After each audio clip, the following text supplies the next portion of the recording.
Good morning, Vinod sir.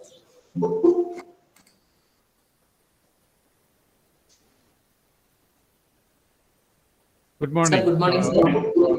Good morning, sir. Sir, shall we start the session or shall we wait for a few minutes, sir? I am ready. If you are ready, we can start. Okay, sir. Okay, sir. We will start, sir. So, good morning, all the participants. I welcome you all for our second session of day 5 ATAL FDP program.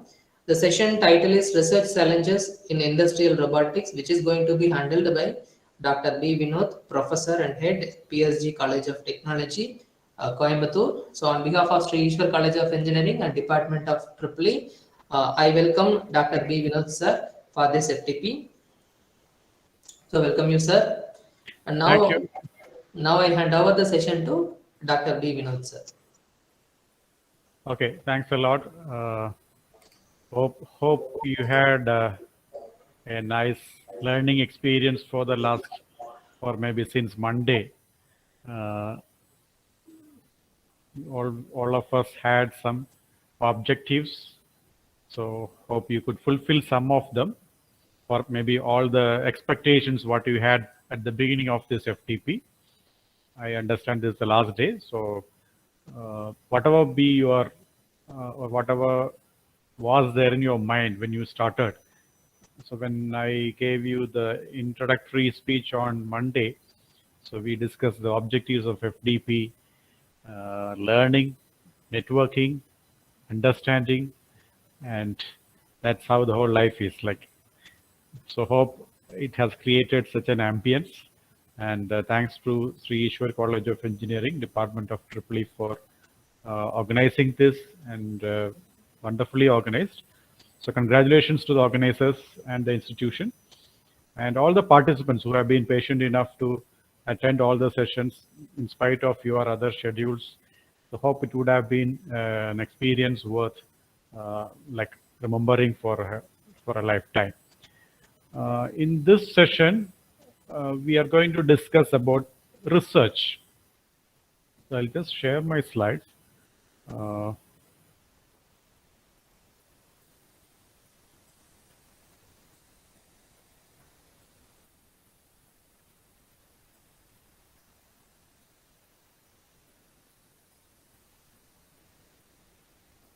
So though the title explicitly says on the research of challenges in the area of industrial robotics, before going to the industrial robotics, I thought of discussing with you on fundamentally about research.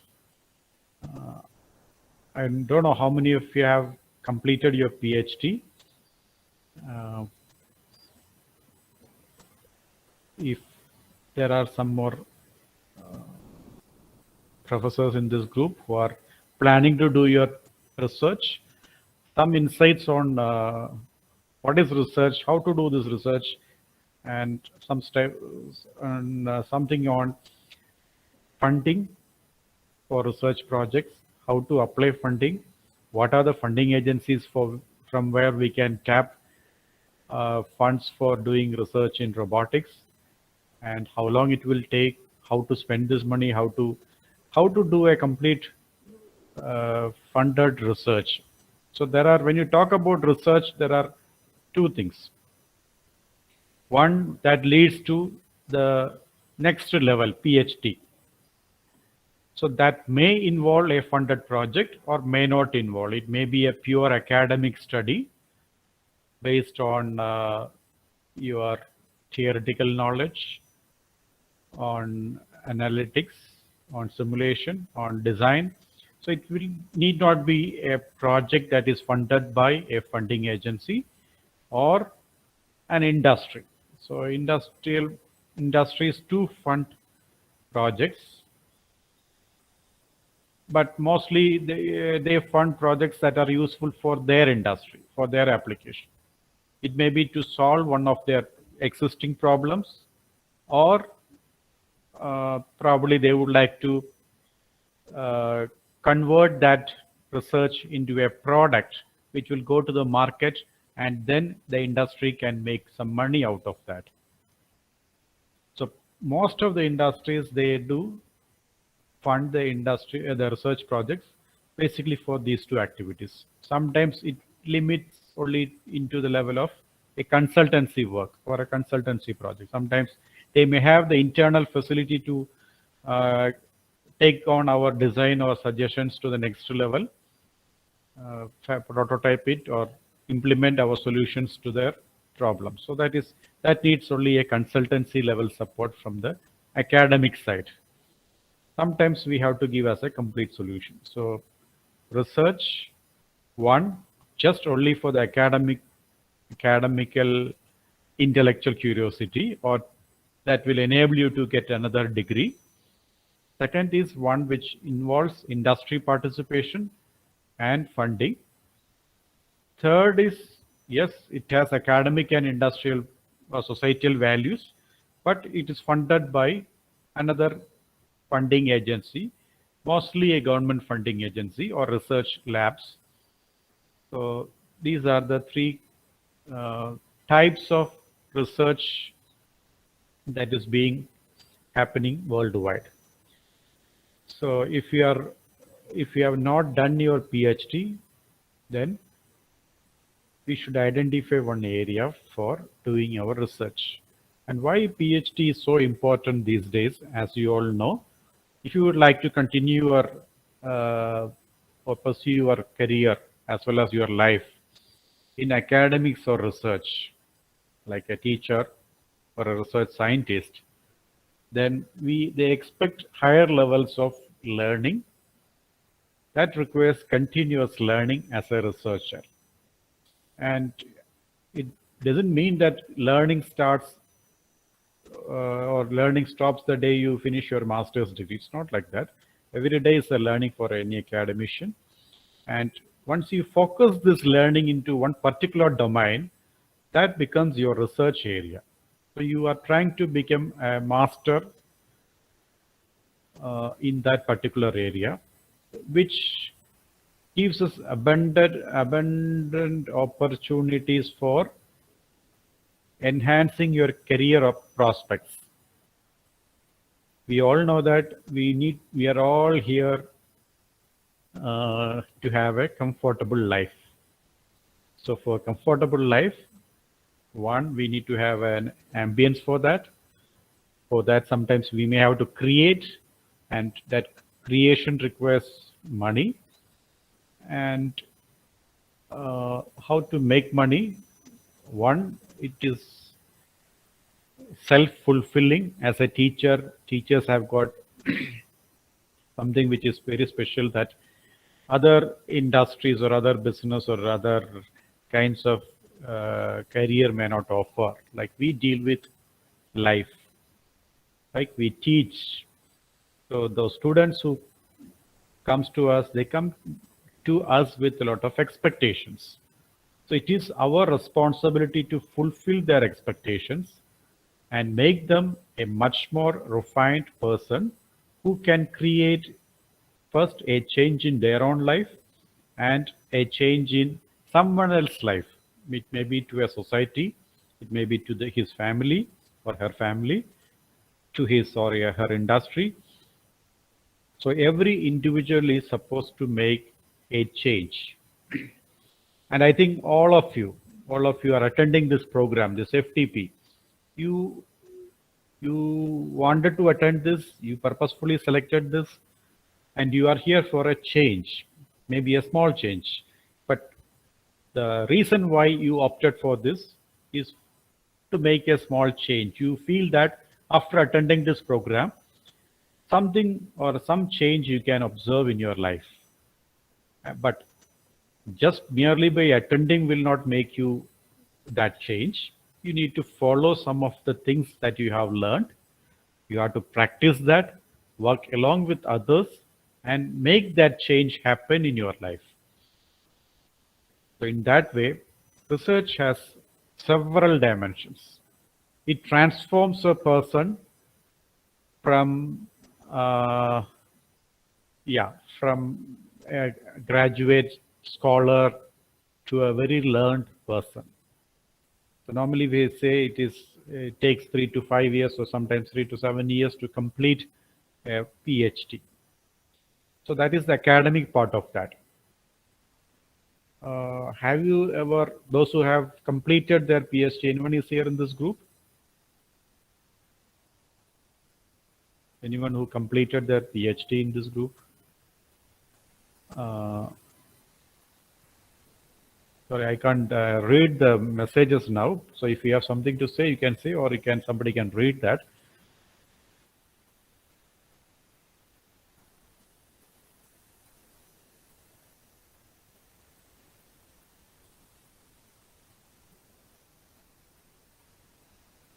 Nobody? Okay. So this whole process of 3 to 5 years, whatever be the period of your PhD, you would have observed that some changes have happened in your life. We will see all those things in the later slides. But fundamentally, there is a transformation happening in the life of an academician or a researcher while you attempt to do a research in an area that interests you. Now, this area that you have chosen can be done with the infrastructure of the institution you are working, or maybe with support or collaboration with other institutes nearby. That is one way. Or sometimes your institution may not have the enough resources, so you may have to apply for a funding agency. Look here, I have some concept. I would like to experiment this. I would like to come out with some solutions that will be of use for several other people. So then the funding agency will review our proposal, and if they find it worth funding, they extend this financial support, and they expect a lot of things from us. So that is how the research happens in our system. So the basic difference between PhD and whatever the degree you have earned so far, someone else will ask you questions. So you have to write answers or tell answers, because they test your knowledge whether you have learned according or as per the requirements. But while you do a PhD, you are the one who is going to ask the question. So framing the central research question is your area that you are going to work as your research. So you define the question and you deliver the answer. That looks simple? Yeah. But that is a very sincere attempt, not just to satisfy any of the certifying agencies. We are writing something to convince them. The people who are going to evaluate this, they are going to literally go line by line and understand what you have done, whether your approach was right, your methodology was right. Did you do enough experiments to validate your findings, or is there any shortage? Did you took the right path, or you have not explored something which could have given a better result? All these things will be analyzed, and they will go through your answers or your findings, and if it is worth recommending, those examiners will recommend you to the university for award of your PhD. So the difference between your pre-KG till your master's degree, so you go for an exam, someone is going to ask you questions and you answer. The answer is fine. Yeah, you get the marks and you progress. But in this case, you have to frame your question and you have to deliver the answer. So that is about the academic PhD. So now, what is this PhD? Who should do this PhD? When you should do this? How to do this? And all of this can be answered if you have a why. Why? Why should I do a PhD? Why I am in this class today? Why I should not be somewhere else? Why I should be sitting here and listening to why I should do PhD. So please think about this, and whatever you do in your life, please keep uh, this as your first question. Why? Why should I do this? Why me? So that answers, that gives you a purpose. So that is the whole purpose. And that purpose is going to make the change. Change in you, change in people around you, change in the institution you are going to work. All this will come out of your first question, why? So why defines your purpose. But what is that you are going to do? It is a PhD. It will give you a degree at the end. So it's a doctoral degree. So this doctoral degree has several benefits as an individual as well as for the institution you are working. Whether we like it or not, our systems are now governed by several rules and regulations framed basically for improving the quality of education. If you look at the intention of why we have to follow ISO, why we have to follow accreditation, whether it is NBA, NAC, WCSP, whatever be the accreditation agency, why we have to go for is that we need to ensure there is some quality in the process we are carrying out, whether it is education, whether it is in manufacturing, whether it is a service, whatever be the field we are doing, there should be some process standardization that will give you or ensure you some minimum quality in the process. So why and what? Then who should do this? So all of you sitting in this group, if you have already not done, you are all eligible to do this, right? Okay, this is about the why. So why I should do it on a personal note? Yeah, it increases your knowledge base. And as you know, knowledge is power. And it gives you an intellectual growth. Intellectual growth comes from basically the first question, why? Thinking, networking with people who are working on the similar problem, similar industry, similar academic circle. So that is why when you go for a paper presentation, we should go prepared, or we should be looking for a lot of new questions from the conference. When you make a paper presentation, don't ever feel that, oh, no questions, so I did a great job. It's not that. We are going there with a purpose. The purpose is that we are doing something. Are we in the right direction? Or there are some suggestions from the audience or from the PR group that, yes, you have missed something. You should have considered this. You are not, or maybe your results are not satisfying. So this enhances your intellectual capacity. So, and that gives you, once you address to that, it gives you satisfaction and enhanced marketability for you. So when you go to future any of the projects or any career growth, you need to have this PhD as a major requirement. And in the field, whatever you create, the knowledge you create, sometimes it's maybe a theory, it may be, if it is theory, proving the theory. Sometimes it may be something related to practice, so improving the efficiency, enhancing values. So basically, every PhD creates some more value or some more knowledge into that field.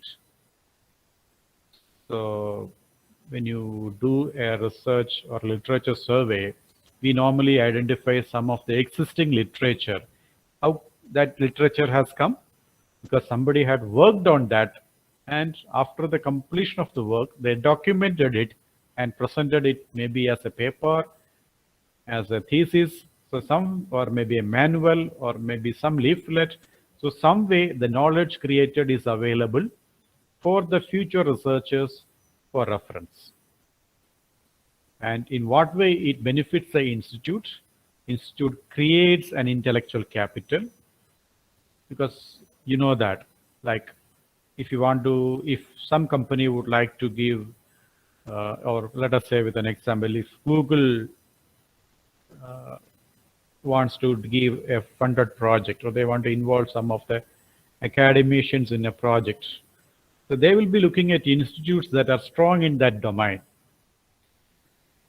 So that is why if you see worldwide, there are a lot of top universities like Stanford, Oxford, MIT, so several well-known names, and they are not just known for their as a university. If you want to take Stanford, if you want to see something robotics in Stanford, their strength is in industrial robots as well as in underwater robots. You cannot be a master of all. So as an institution, we should have something unique. So our intellectual capital can be in that area, so that that particular domain will distinguish an institute from other institutes. Then guidance to future research work. So this pool of intellectual capital will bring more young researchers to that university or the institute. So this allows better quality teaching.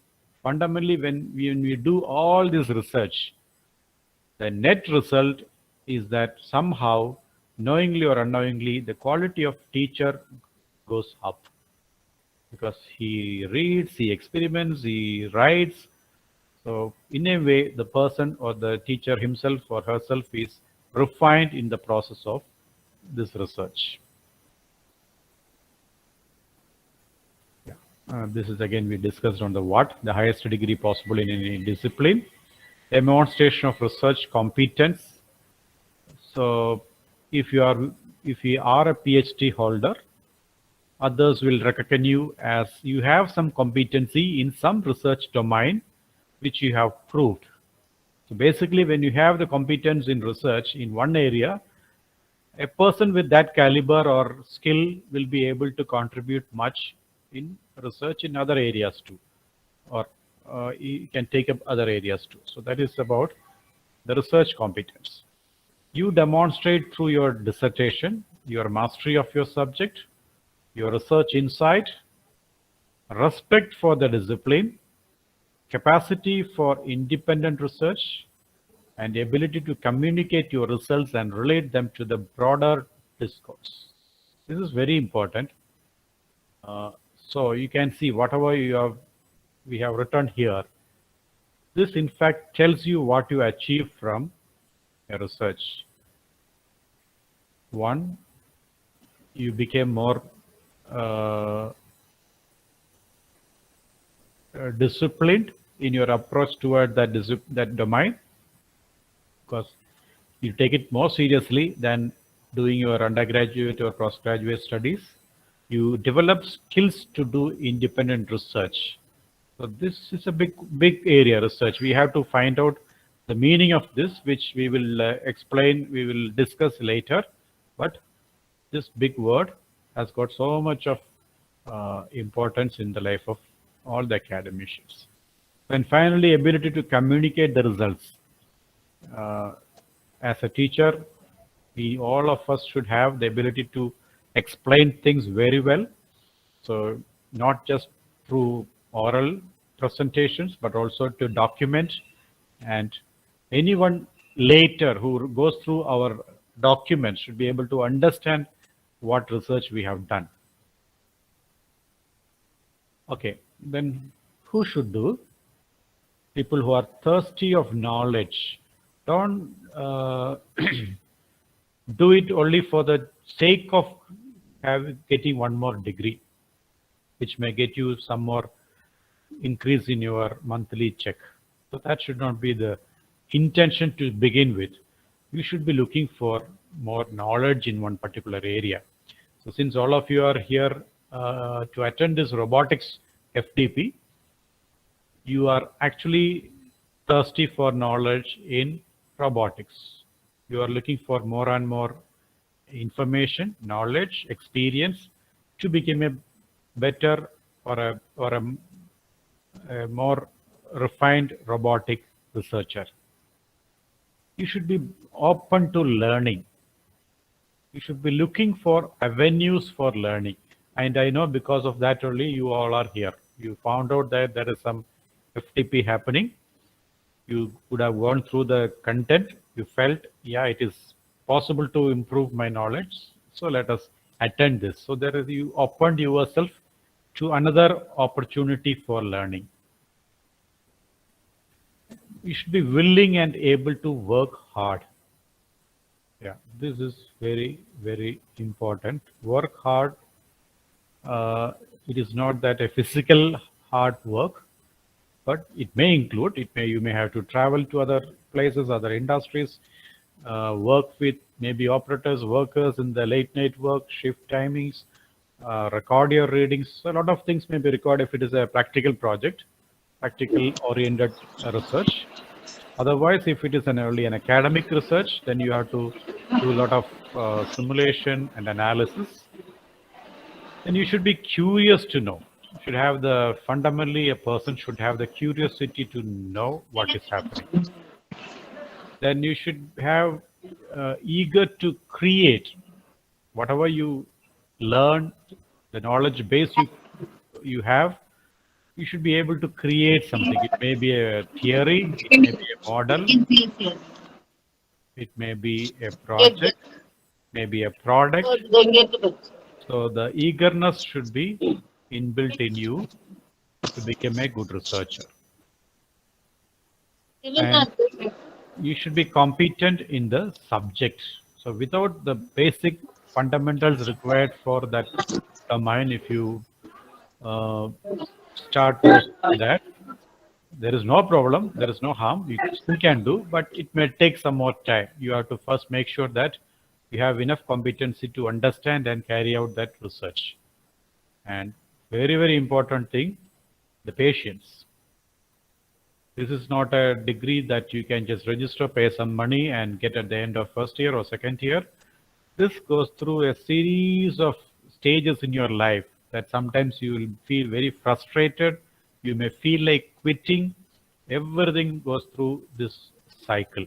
So you should be a person who should have patience, or you should have the uh, yeah, you should have the attitude to convert yourself to a patient person. And when can you do this? Is it the right time to start your research? When is the right time? So the right time is when you are ready. When will you be ready? When you are competent. Yeah, you should have the enough fundamental knowledge, all the basic uh, tools to make use of in this project. If you have the expertise, you should have the maturity. What is this maturity means here? We have seen several researchers, PhD scholars, who could not complete their research because of some stage of their work. Their response to the research was sometimes in an immature way. So the whole experience of converting from a postgraduate person to a doctoral person, or somebody who is a master in one particular domain, it needs a lot of refinement. So for that, you need to you need to understand the situations. Sometimes you may approach your supervisor for something. He may not have time to explain to you or support you at that moment. So at that moment, you should not be angry with the supervisor and get out of this work. So you should be matured enough to handle things in a more responsible way, very ethical, especially when it comes to publications. And you should be, again, very, very patient in taking this forward. So if you have all this, you are ready, you can register for your PhD, find out your research problem and start doing it. And how to do this? So far, any questions?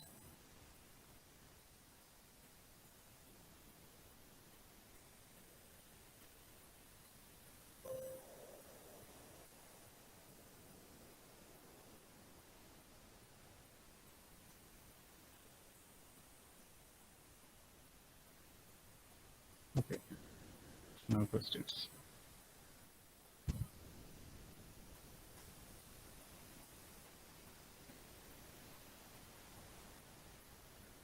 So now, how?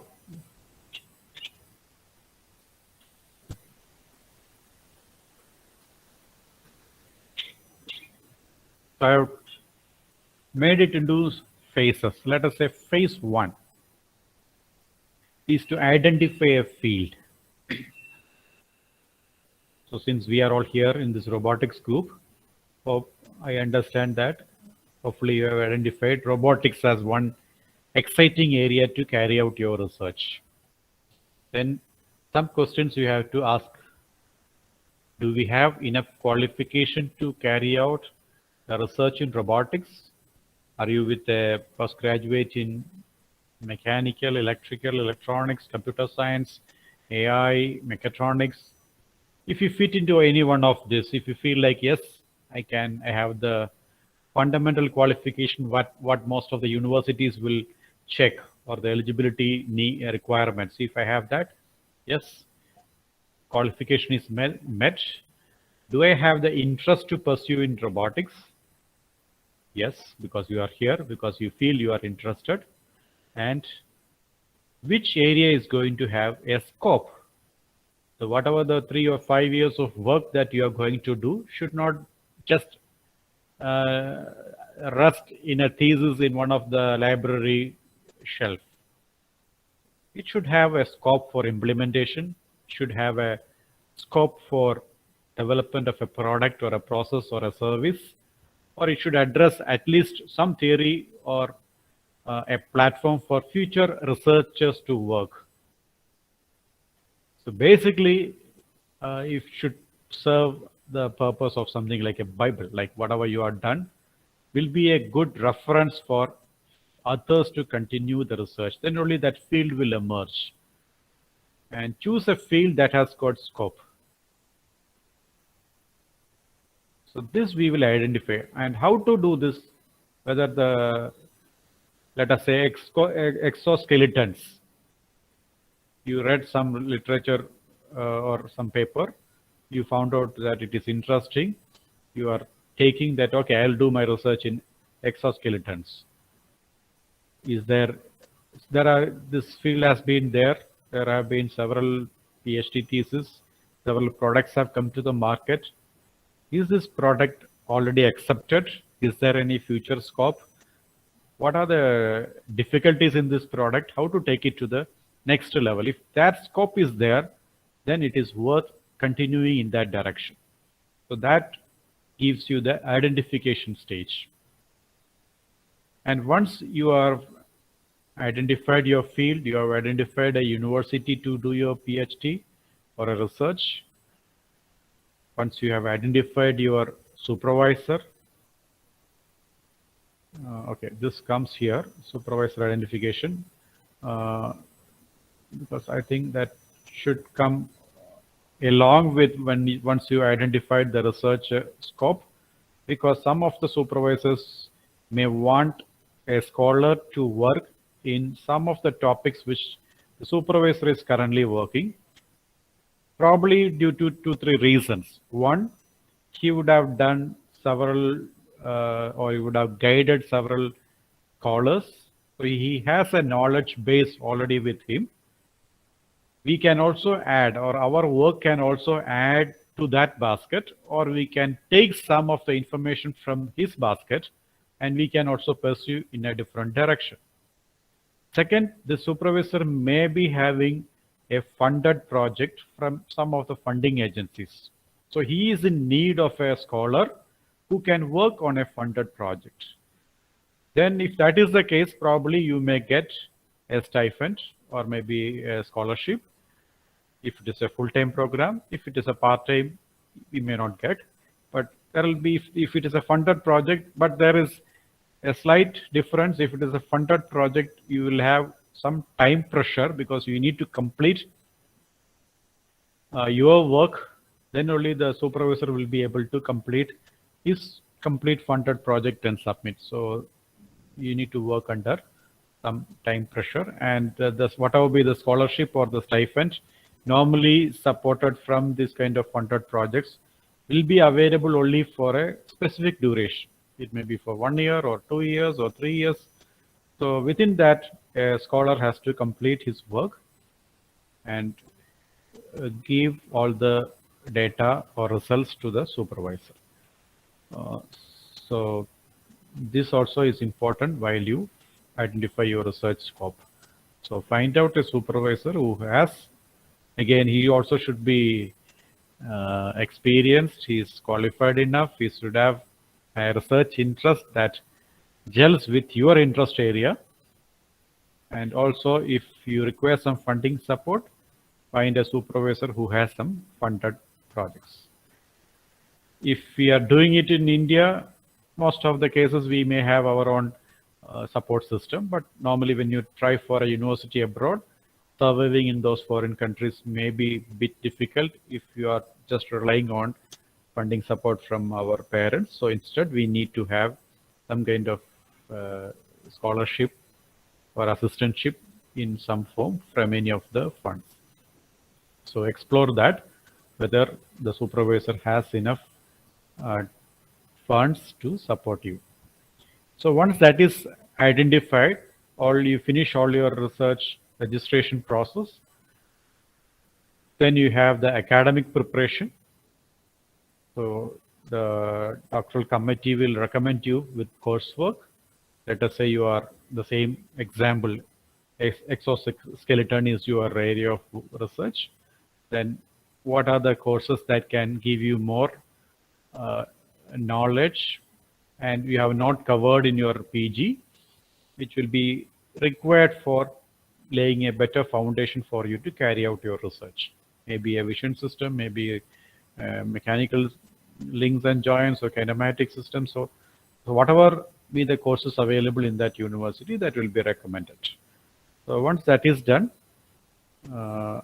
you need to do a literature study. So once you have the area, you registered, you did your coursework, and you have to look for a research problem. Every researcher should have a research problem well defined. What is that problem I'm going to work with? And sometimes that comes after a literature survey. The wheel has been already invented. You don't have to reinvent the wheel. So, but which way, what fashion, what size, all these things you should know, and what are the difficulties of one particular size of wheel. So all these things you can come to know once you go through the literature study. In your opinion, how many journals or books or how many papers you should minimum read in your literature study phase? In my opinion, you should find out at least 500 papers in your literature study phase, plus with websites, plus textbooks. This is very important phase, literature study phase or literature survey phase. So do as much as possible, but don't limit to 10 papers or 25 papers, but more than that. And there is another requirement in any PhD. We need to publish your findings. So once you do this literature study very seriously, there are possibilities for 1, 2, or 3 review papers. Based on this literature review you have done, you can write, you can document. If you have read 10 papers of very similar title, similar problem, what are the solutions these papers are giving? You read that, write it in your own words. Don't copy and paste, but write your understanding in your own words. You can quote, you can give all the credits to all those 10 papers. That's well and good. You should do that, but write the paper in your own words. So when you do that, you are also clear on how much of work has gone into this field, and you will finally end up with a research question.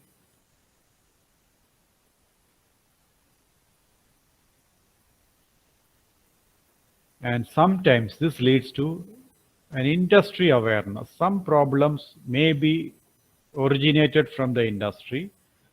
So we may not be knowing. Maybe if you are like, there is a gap between the industry and academia. You know why? Because the research, the topic you take may take 3 or 5 years to complete and publish.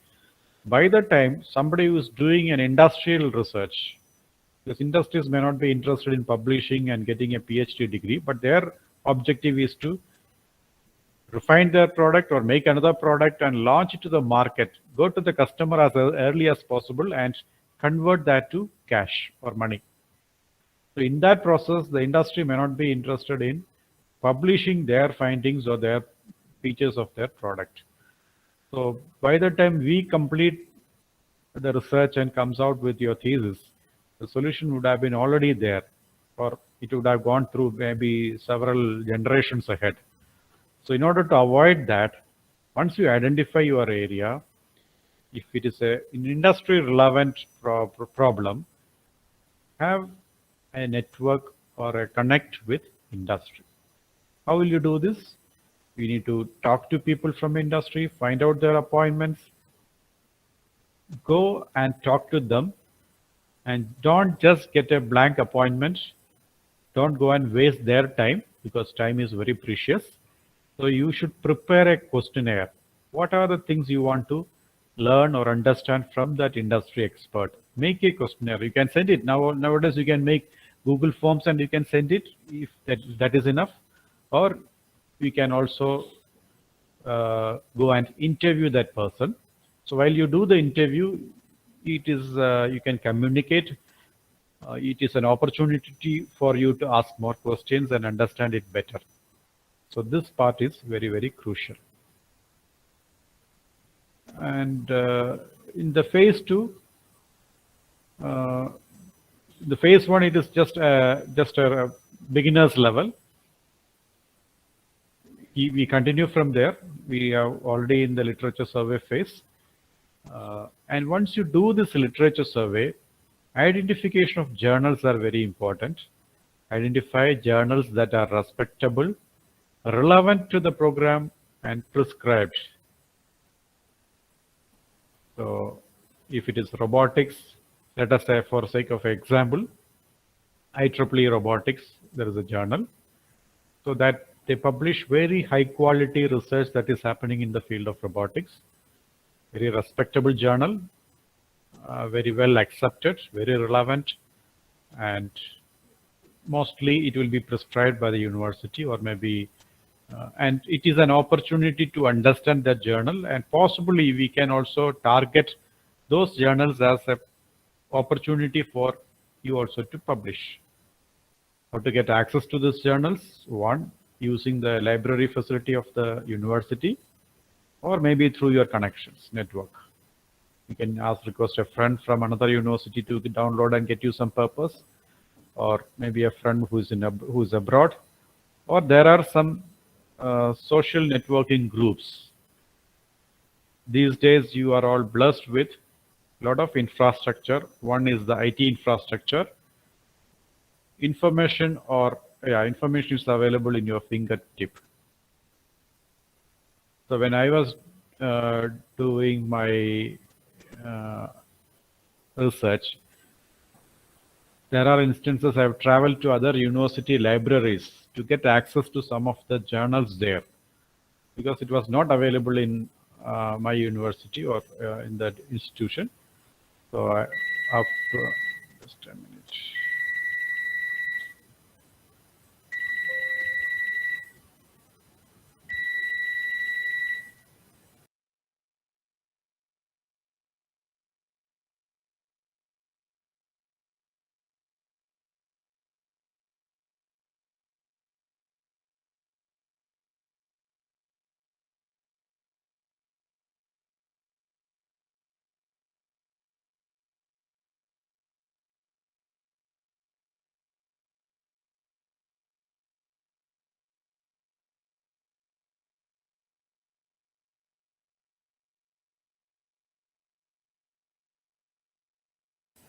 Sorry, there was an interruption. I got a call. So we'll come back to that. Just a minute.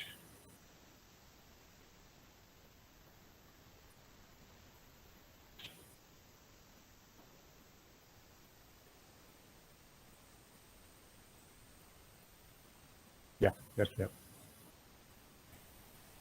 So get access to that and visit those places. But if these days it's not required, but get access to the online journals and get as much information as possible. Systematic review of the literature, and that gives an opportunity for identifying the research gap. And this identification of research gap is the first step in your research. And that gives you the research question. So this can come out through an extensive literature survey phase. You know one thing, it is not just for the PhD, but once you do this, once you have a connect to the industry, that also gives us an opportunity to identify the possibility of converting this research into a product or a process or a service that can be made use of by the industry. And in that case, here, not only just a research for academic purpose, another possibility for funding. So you can make it as a beautiful proposal.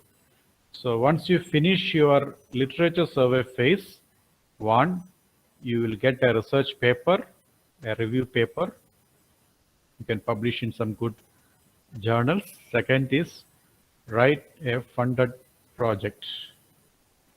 Minimum 2 possibilities you may get after this phase, and once you identify the research gap.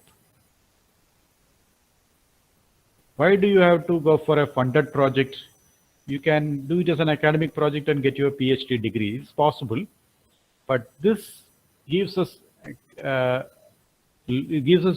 several freedom in terms of equipments. You will get all the equipments required for doing the experiments. We have financial freedom. Sometimes you want to travel. Sometimes you need to have funds for publication. Sometimes you need people to assist you in taking some experiments. So you can recruit project engineers, JRF or SRF. All this supporting system, you can create an ambience if you can apply for a funded project after identification of the problem. So that is the end of phase 2.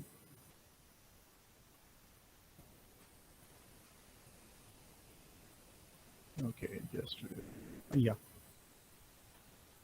So in the phase 3, so research gap identified, publication based on the literature review plus research problem, we explored and we've written papers. Then the research problem, we have research question, and the objectives are clearly mentioned. We have to make sure that all the objectives are achieved at the end of the project or the research. So deliverables, that should be very clearly defined. So now it is time for you to make the project proposal, submit it. Once you submit it, it goes to a review committee, and if they feel it is worth calling for a presentation, you will be called to make a presentation in a gathering which consists of industrial experts and academicians. So they will evaluate, they will ask you questions, and you have to convince them to get the required funding. So once these two are done, decide on research methodology. How are you going to conduct your experiments, surveys, cases? So this is a very time-consuming stage. You may end up with very bad results, negative results, very bad response from the industry sometimes, and lack of cases. You may not be able to get enough data, but identify data sources, and if you have a very structured collection methods. So this requires again permission from industry. I know several cases where my researchers have been to industry, waiting in front of the industry for hours to get a permission, or sometimes they go inside the industry, but the industry research guide who initially accepted to give some support, they may be running behind their production targets. So they may not have the time, but they may not also have the time to inform you that, yeah, today will not be the right day, but you go there, you find that it is not the right day. So you get disappointed, your time is lost. So these things can be avoided if you can better organize these things and be done in a better way. So permission, access, and some of the tools that are available in the industry uh, are should be properly used for collecting the data. So whatever the data you collect, record. This is very, very important. Sometimes there are several cases. You write it in a piece of paper, and the data you get lost somewhere, and you don't have any data, and then you assume some things. So don't. So that is why every researcher should make it a policy to document things, even your thoughts. Early morning, suppose when you wake up in one fine day, you feel that there is a new direction. Oh, this can give you a better direction or better possibility. The first thing you do is either you write it down, or these days we have mobile phones, just type it, key in as a document, save it, because this may once you get busy with your day, that sometimes this idea you may lose it. So don't avoid that. So whatever be that, make it a practice to document with dates, put dates on what thought or what process you have done, date, time, everything, with whom, all these things you please document it. So one thing required is a good notebook so that you can document everything. And whatever be the code you use to do that, make the classifications of the data you collected. Plus all this documentation only will help you for the publication, whether it is your paper or thesis or the progress report to the funding agency, or maybe the final report to the funding agency, whatever it is. Everyone, if somebody is giving you money to do something, we are answerable to them. We have to give them whatever results we have in a format that is acceptable by that agency. So in the phase 4, the data is there. Now we need to do an analysis. So that will lead to creating a model, or maybe implementing it in some of the existing models. You may have to do a simulation of what we have, the data what we have gathered, or with the model what we are thinking. There may be different models. So this can even parallelly work. And once you are, the simulation results gives you a green signal, okay, if it requires a further hardware model or further experimentation, that stage can be looked into. And whatever the result of the experiments you conduct, consolidate your findings. And when we do lab experiments, we have a results discussion, like inference. What are these suggesting to? So here also there are possibilities for a publication. So first, in your review, there is a publication. And here, cases, models, and analysis. This is worthwhile for a higher level of journal. So this can be your second publication. And the final one, all your results, do an analysis of that. And once you have come out with a concrete result, it need not be that all research should lead to only positive results. At the end of your research, yes, this method will not work out. This is not a feasible solution. If that itself, that also can be a result, because tomorrow someone else need not again do the entire experiment, and he need not find out at the end of the 3 years or 5th year that this is a futile exercise. So whatever it is, document it, start writing your thesis. So this thesis, make sure that it is not, we are going to read this thesis after the PhD is over. This will be read by other scholars or people who are interested to work on this topic. So a third person is going to read this. So write it in such a way that it is easy for those people to understand. So very clearly you need to explain, and in a very simple way. I know there are a lot of mathematical equations will come into that. We cannot simplify that, but present it in such a way that it will be easy for someone to pursue the work to the next level. So organize it, frame chapters, and then you start writing the content. Revise it, rewrite it. This requires several round of iteration. Like you have to sit with your supervisor. He will give a lot of suggestions, rewrite. That is also another phase of frustration. So you may have some plans, but he may not be satisfied with the work or maybe with the report. So this goes through several rounds. And once it is done, you will be allowed to submit the thesis, and that goes to the examiners. And finally, we have to have an viva voce. There's a presentation to make a plan on how to make this. And in this phase also, the results can be another paper.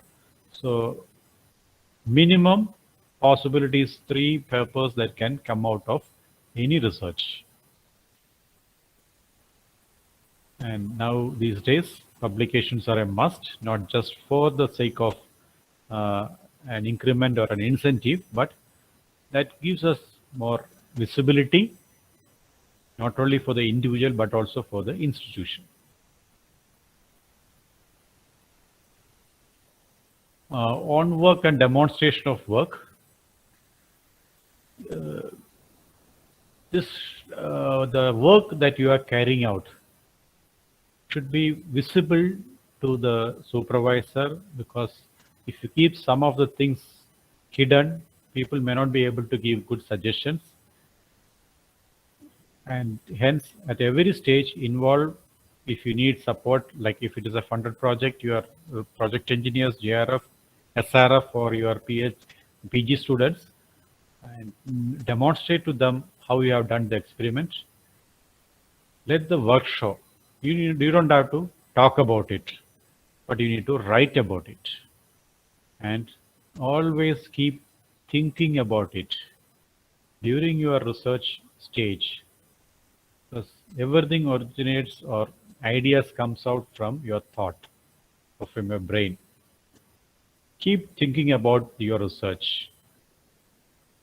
And once at some stage you feel, oh, I don't have any more ideas, it is like it is already dried, it is saturated, then we have gone to a stage that we need to have brainstorming sessions. We need to have sessions where we have to discuss with others. So that is why brainstorming can give you more and more ideas.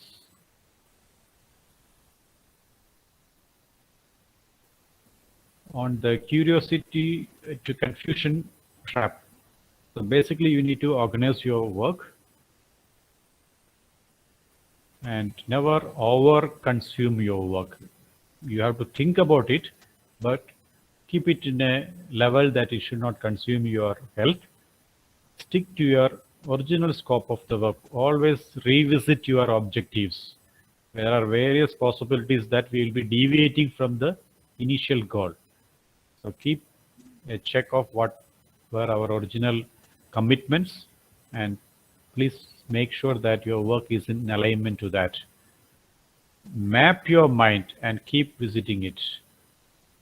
I don't know how many of you practice this mind mapping. So if you're not started doing this, start doing mind mapping, because that is very important for a researcher. That will give you a complete picture of all dots. All the dots can be connected, and that will give you a better visibility for you to proceed further. And during various stages of your work, there are a lot of traps. What are the traps? Your frustration. Do not fight the distress. You need to act.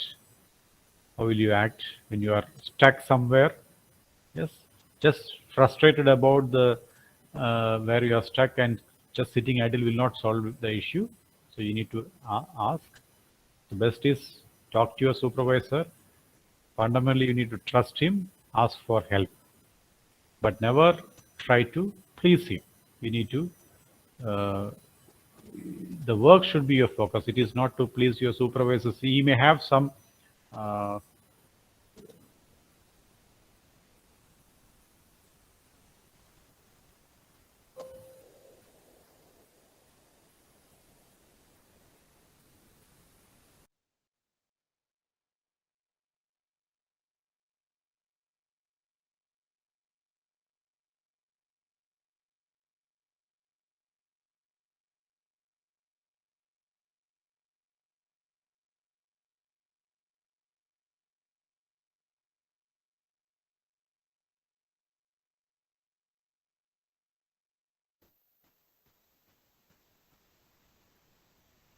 sorry. Um, so basically, you need to trust your supervisor. You need to ask for his help. You are stuck somewhere, and make sure that our research work is in the right direction. So this is a common experience what all researchers have experienced on feeling disappointed, unproductive. You feel guilty, dumb, empty, small, insignificant, worthless, depressed, lonely, helpless, miserable, almost insane, and other such emotions. These all, every researcher would have gone through all these things, but the only solution to overcome that is just keep working. If you're frustrated, work. If you feel dumb, work. If you feel small, insignificant, keep working. That will only give you the satisfaction and come out with something remarkable. And if you need help, yes, you can talk to your supervisor. Find someone who is also working in the similar line. Sometimes you require help in simulation. So there may be an expert. So talk to them, get their help, and proceed further. I'll come back to this on publications, but how to publish, but we have to publish. So fundamentally, you need to identify the right journal. So if your work is in robotics, in robotic vision systems, then identify journals that are in line with articles that publish in the similar research lines. The first thing normally when you get rejection is they will say it doesn't fall under the purview of this journal. So make sure that the journal's title or the objective matches with the paper we have. So if you send it to a wrong journal, they may take 3 or 4 months, and then they finally send you a regret note saying this paper doesn't qualify or fall under the purview of this journal. So the whole time is wasted. So identify a set of journals. If we are all doing in some universities, the university would have given some classifications. Category A, category B, or category 1, category 2, 3. So identify the category of journals, your kind of journals, like um, titles that can go inside a journal that will match your area. In that category A journal, B journal, C journal, or category 1, 2, or 3, whatever be the nomenclature followed by the prospective university that is going to offer you the PhD, or the university you're working. Accordingly, you identify. This is another area like doing a research. Identify, you should have a basket of all the journals, and you try to identify which journal can be my review paper. Let us say C journal has maybe with an impact factor of less than 1 or 1 to 2, and little easy to get published, and they also publish review papers, and they don't collect money. Or so identify on that basis, you select some journals in this basket, send to this one, and get your first paper published.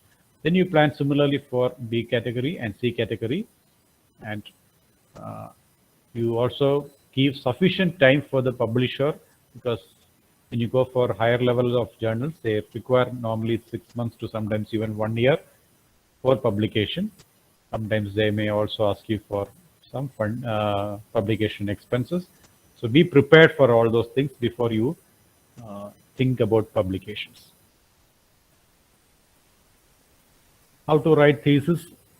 That is a special topic which, if possible, at the end I will discuss. And this talks about the research grants. Most of these links which I have shown here, they are all from India. So various funding agencies that can support you for your research in various forms. Each funding agency, they have got research funds, ASET, CPRI, CSIR, DRDO, DAE. So they all have in robotics. DA has got robotic project, biotechnology has robotic, DHA has robotic projects. So I'll also tell my experience. So I have completed, I think, 13 funded or sponsored projects. One by DST, several by DST, one by KITA, one by 2-3 by SERB, one by ISRO, one by DRDO. And most of them are in machine tools or robotics. So several funding agencies. How will you find out which one is the best one? RDB, Atomic Research, Department of IT, DIT. So these are the list of funding agencies who will be ready to help you for funding your research project. But how to get funds? Any idea? Suppose we have worked the various phases we discussed. In the phase 2, we have identified the research gap. You got the research question, and you find out that yes, to carry out this research, I need equipments, I need a laboratory, I need some manpower assistance. Yes, there are several agencies in our country to fund and support you in your research. But do you know that every funding agency at the end of the year, they all have surplus funds. Most of the money they return back to the government. So case studies I can tell with one example. Department of Heavy Industries in 2018, they have got 500 crore for funded research projects. But they got only 320, they could only fund 320 or something, 350 crore. So remaining 150 crore was unspent. Unspent money goes back to the government. Similarly with DST. I heard this year DST has around 5,000 crore for supporting researchers in India. But hardly, I think more than 1,000 crore will be very, very tough for them to spend. Or any funding agency for that matter. But when you talk to the funding agencies, the answer normally we get are, they find very difficulty, or they find difficult in getting good proposals. They have got funds and they are willing to fund.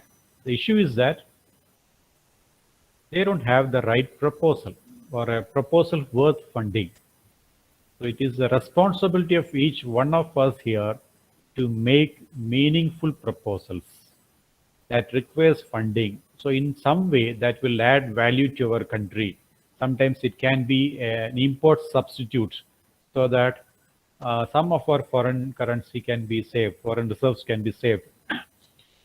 So for a funding agency, there should be some national interest in that.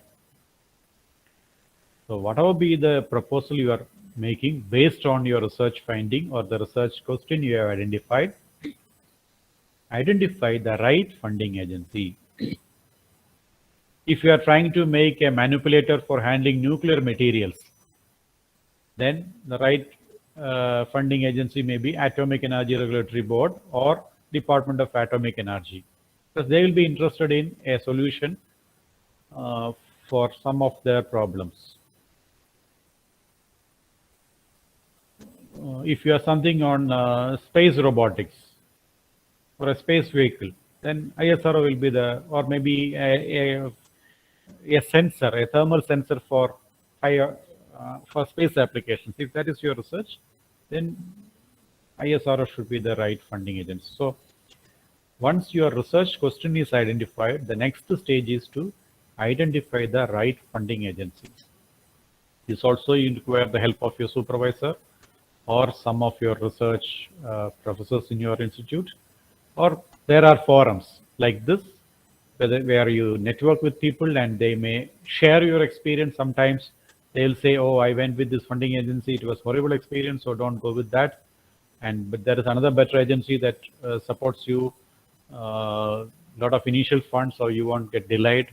And sometimes some projects it will be a milestone based delivery, so the next phase of or the next due of funds will come only once you complete the first phase.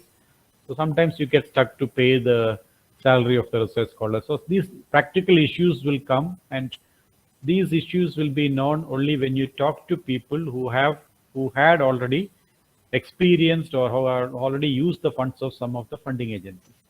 That is why you should have a network with such people. And okay, once you have identified the research question, now you want to get some funds. For any of the research funding agencies what we have listed, everyone will need a principal investigator. Every funding agency, the first question will be about the principal investigator. Who is the person who is proposing? See, you found out the problem. You did the research question, a research gap was identified. You have narrowed down to a research question. Now to take it up forward, we require funds. And for funding, when you apply, the funding agency will ask several questions because they have to first believe in you. How will they believe you? You have to put it on paper and make it clear to the people that, yes, I have enough expertise, I have some resources, and this is my background. So normally a PI or a principal investigator is the one who is totally responsible for the project. So he is normally a member of the faculty who bears responsibility for the intellectual leadership of a project. Normally it is a senior member from a department because he should have established his expertise in some domain. So normally if you are the researcher, first project, it is better to be a co-PI. Co-PI almost does all the jobs of the PI, or maybe some responsibilities assigned by the PI. But to get more authenticity for the project, better to be the co-PI as you have not finished your PhD. So better to have a PI who has PhD, probably your supervisor, and who has proved his expertise in that domain. What is the proof? Proof is some of the earlier work, probably earlier funded research done by this PI, or maybe the publication he has done, his academic skills, his knowledge, all these years of experience, everything matters for the credibility of a PI. So the PI accepts overall responsibility for directing the research, financial oversight of the funding. We require funds, we prepare the budget. So if you are not experienced, you may not have the wisdom to add several unforeseen requirements in the budget. So make sure that everything is included and the project is in the right direction. The funds are utilized to the fullest, because every funding agency, if you see, most of the funds will be in the first year because we need to establish an experimental setup. We have to buy a lot of equipments. So all these equipments have to be purchased. So purchase itself is a big process. These days it is through a government portal. So if any equipment that is costing more than 25,000, then we require some procedure. If anything about 2.5 lakhs, then we have to go for a tendering process. So you should be clear with the tender processing, tendering formalities, government portals, how to disperse money for the suppliers. Everything is visible these days, so you cannot hide anything. So make sure that you are very clear with what is guideline of the funding agency. So you have to actually meet two guidelines. One, the guidelines of the funding agencies. One, the guidelines of the institute in which where you are doing your PhD. So some of the institutes will say that up to 25,000 you can just get the cash advance and buy it. But sometimes they will say only 5,000. So if anything goes above 5,000, you may require free comparative quotations, then make a comparison table, a comparison in terms of the specification and a comparison in terms of the price and service backup. Then who comes L1, the order will be given to that. So, the requirements of the funding agency may not be similar, but first thing is make sure that we satisfy the norms or the rules and regulations on how to spend the money as per the institution where we are doing your research, because finally the utilization certificate, all the papers from the finance department will come only from that institution. Hence we need to have very good cordial relationship with these financial departments and get these things done. Sometimes it will be an industry project. There are a lot of projects from Department of Science and Technology or Department of Heavy Industries asking for some participation from the industry. Suppose if you have identified an industrial problem, and if you have some industries are coming forward to take the results and experiment those results in their products, they expect some amount of financial participation also. They means the government funding agency will expect some amount of financial contribution, or sometimes contributions in terms of kind, maybe some lab, some people, or some equipments. So this has to be clearly mentioned in the proposal, and we have to make sure that that is followed, because at the end of the project, the funding agency will surely ask for a detailed utilization certificate of the funds you have received, as well as the commitment from the industry.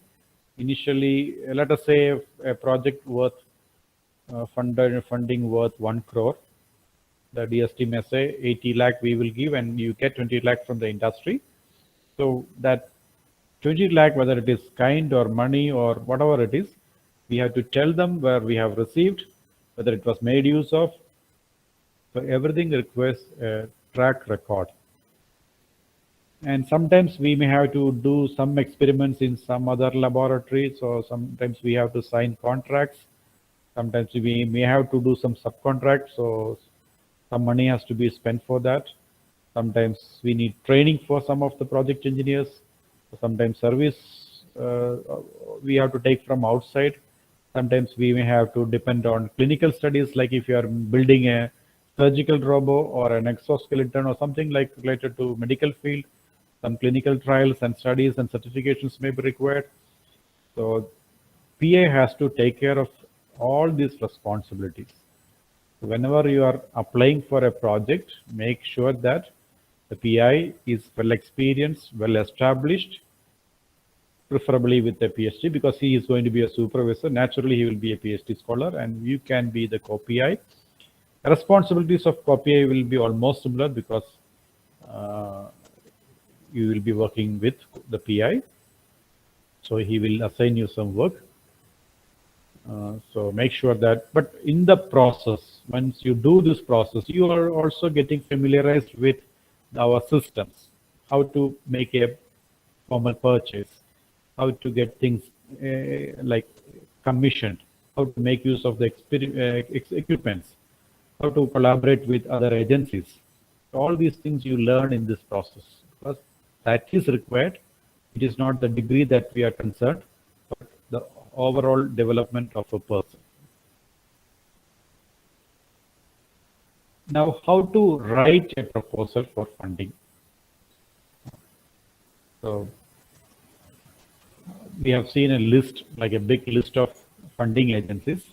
Every funding agency will have their own format, their own requirements, and they are on deadlines for applying for the funding. So in the literature survey phase, you have identified the research gap and you have the question ready. So without this, never ever try applying for a funded project. You should be clear about what you are, why you are asking money. Why do you require the fund? If that question, if you can't answer yourself, not just for the sake of applying a fund, don't do that. So that question will be clear only at the end of this. Do your initial research, extensive literature survey, come out with, this need not be only the literature, it need not be limited only to journals or papers. This can be in interaction with industry also. Visit industries. Industries may say some requirements. 2 days back, we had a discussion with one industry. They said they have a requirement for one particular type of a machine, which is not available these days. Are you interested in developing such a product?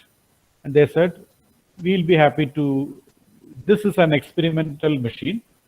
And if it comes out successful product, as a successful product, probably we will sell it as a product, but that is not our core area. Our core area is different. So hence, we don't have a full funds from the management to take it as a product. But we want to develop a prototype, test it and see the feasibility of this product first. So they said, if you are willing, so I have a problem, let us work on it. So we have discussed. So they have given the requirement. In fact, the engineer who is responsible for that, he sent me a conceptual sketch this morning.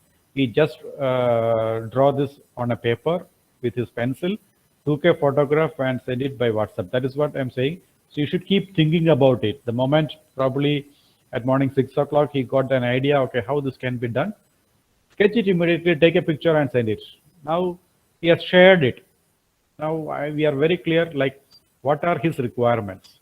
From a conceptual sketch, we can go to the next stage. So either from a literature survey or after discussing with experts from the industry, or industries would have identified a set of problems, pick one from their basket, and now you have the question. Once it is there, now, so what happened to this industry is that they said, right, since we don't have the complete funds to support this research, we don't have any objection in you applying for a funded project. What we have to do is now we have to, but the industry person may not be expert in writing a storyline, right? So that academicians, we are good in documenting and writing it in a better way so that it is a convincing project. So now we have to do a literature survey based on his input, his concept, come out with some of the existing solutions, or if it is not there, brainstorm and find out some good solutions, and then make a pitch a proposal. So how to pitch a proposal? So read descriptions and directions carefully. Every funding agency, at least I think in India, most of these funding agencies list we saw, they call for proposals either at least twice in a year. So, or some funding agencies is continuous. You can apply any time of the year. Some agencies, they will say, okay, this month, this date, so there will be some deadlines. That's fine, no problems. But read the descriptions. They will say what kind of products or projects they will fund. Sometimes in one funding agency itself, there are different schemes. Some will be say only science and technology funds. Some will be, they will say product development fund, instrument development group. So different schemes are available under each funding agency. So you have to identify the right one, then read the requirements and understand whether our proposal can pitch in to this particular group. Again, like paper publishing, if you send it to a wrong group, that will be rejected. So make sure that, so these are, that is why the patience is important here. In our busy day-to-day life with all classwork, paper corrections and everything, we have to find out time for making a good proposal. But first requirement is be patient enough to understand the requirements of the funding agencies and map whether our proposal will fit into this group. After identifying that, they would have mentioned a deadline, let us say by December 30th is the last date. So that is the last date for submission or for that funding agency to receive the proposal. Nowadays, most of them are online submission, but earlier days it was a hard copy. So if it is 30th to reach in Delhi, we should have sent it by at least 20 or 22nd from other places of India, because it may take some time to reach. So you have to plan in such a way that it reaches safely before the last date with all the required attachments. They may say an authorization letter from the parent institution, or maybe from your partner institute, NOC from your institute as a PI or co-PI. So all approvals, internal approvals, get it done, get it certified, and make it ready. So as soon as your proposal is ready, you can send it. Write it well. This is very, very important. If you I just hear the next one is science storytelling. There is why the science is important. There is a plain storytelling. You can keep telling only stories which will not make any sense. But while you do it in a scientific way, everything connects and you document it well. So who are you, your affiliation, your institute, your experience, your expertise, your publications, and that your team who is going to work on this, and an abstract of or maybe an executive summary of your work, then objective, deliverables, the methodology, the literature survey you have done, and like your timeline, in how many months or years you are going to complete this, and to do that, how much of funds are required, how many manpower are required, your experience or your facilities already available in your host institute, your partner institute. Put everything so that it becomes a complete proposal. Those things will be there in the proposal as questions. You have to only fill there, but while filling, please make sure that it is convincing. You assume yourself as the funding agent or the funder or the banker.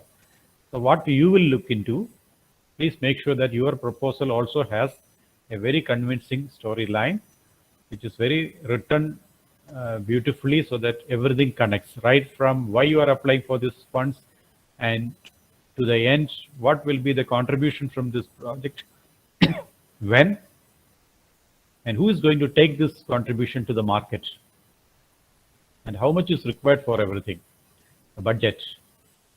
And budgeting is one area we make sometimes big mistakes, because we assume the price of something as this, but it is better to get an initial quotation from each equipment that we are planning in the proposal and attach those equipment quotations as a guideline, as an indication. Sometimes some things are available in India, some things we have to import, then calculate the customs duty, all of the things. Also find out whether our institution has got some exemption from customs duty. So all those things you find out. So that will give you a complete budget, and how many people you want to employ in the project, on which level, what are their salaries that are presently given from that particular funding agency. Find out that and include that. So make sure that it is a very meaningful proposal. Budgeting is very important. And manpower. The use of this manpower, one is to assist you in doing your data collection, experimentation, documentation, and running between, like from the PI or co-PI to the accounts department to the other departments, administrative system, write your papers, configure it, do all the support system. So SRF or JRF is not the one who's going to do the work. The research has to be done by the PI or co-PI. You are the researcher, but these people will be assisting you in all these things to go smooth. So you make sure that you require people, then how many we require, how much of funds we have to allocate if we are going to use their expertise, and include that in the proposal. Put everything together. Now you have made a proposal. I am sure when you make such a big proposal, there are several places where you have to refine. You can coin it better, you can write it better. So you can, first thing is you can give it to your PI. It is approval about what you have done. He will give you some suggestions, and then review it with some external people. How do you do this? So that is why you require, or your institution requires, some good connections. People probably in the funding agency, if you have got good contacts, send it to them by mail and get an opinion. Is this worth applying? Is this put it well, or do you think sometimes? See, I'm just sharing from my experience. When I have applied for some projects, using our connections with some personal connections, we sent for a review, a quick review from some of the experts in the group. They will say that, okay, for this project, there is another person whom you can rely on. They have a similar project already happening right now, because they know who is doing what. So one is getting his opinion or some insights, or sometimes even possibilities for collaboration that also can come out. So that, keep it with at least 2-3 reviewers. Make sure that this proposal has everything. Then get the whatever certificate from the parent institute, attached everything, and now it is ready for submission to a funding agency. And make sure that you submit it before the last date. You have fulfilled all the requirements. And once you submit it, normally when you do it in the online mode, you get immediately an acknowledgement, or maybe after some days you will get a file number. Please keep that document safe, because the next time when you want to communicate with the funding agency, you may have to use the same file number and check with the funding agency about the status, or some correspondence you have to keep. So that is about, I think I'll stop with this, and there are a lot of possibilities for questions. So if you have something, we will discuss.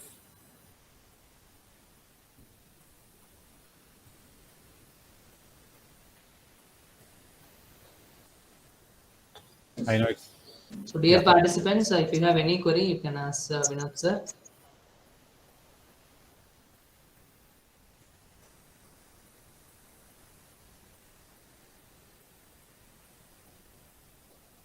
Or you can type it in chat box.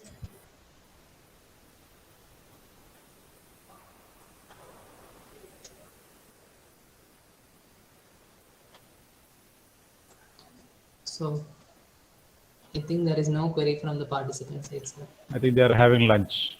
Yes. Because you are asking them to come back at 2:30. Yes, sir. Yeah, so okay, no issues. So if you have some questions, you can post it, or you can send it to me later also. If you want to partner with any of us from the Free Isher College, or any of the people who gave the talk, please be in touch, and we'll be happy to support you. So thank you. I think I could share some of my experience in because I have done project worth 17.5 crore so far in my last after, I think, last 10. I started applying from 2008. Yeah, so since then 17.5 crore projects have been carried out. I have currently 2 projects. So I've been in the system, so been working with the scientists. So some of the things I thought sharing with you, I just shared. So hope for some of you it will be useful. Wish you all the very best. Thank you. We'll meet sometime later somewhere. Okay. Thank you. Bye. Thank you, sir. Thank you, sir. Thank you so much. So I thank Dr. Vinod sir, Professor and Head, Department of Robotics and Automation Engineering, PhD Tech Coimbatore, for showing the correct direction or correct path to do research in the field of robotics. The knowledge we have shared here will be surely useful to all budding researchers, sir. Really, it was an extraordinary session. So, on behalf of Sri Ishwar College of Engineering and Department of Electrical and Electronics Engineering, I express my sincere thanks and gratitude for accepting our invitation and delivering the guest lecture in a nice manner. Thank you so much, sir. Thank you, madam. Thank you. Thank you, everyone. Thank you. Bye.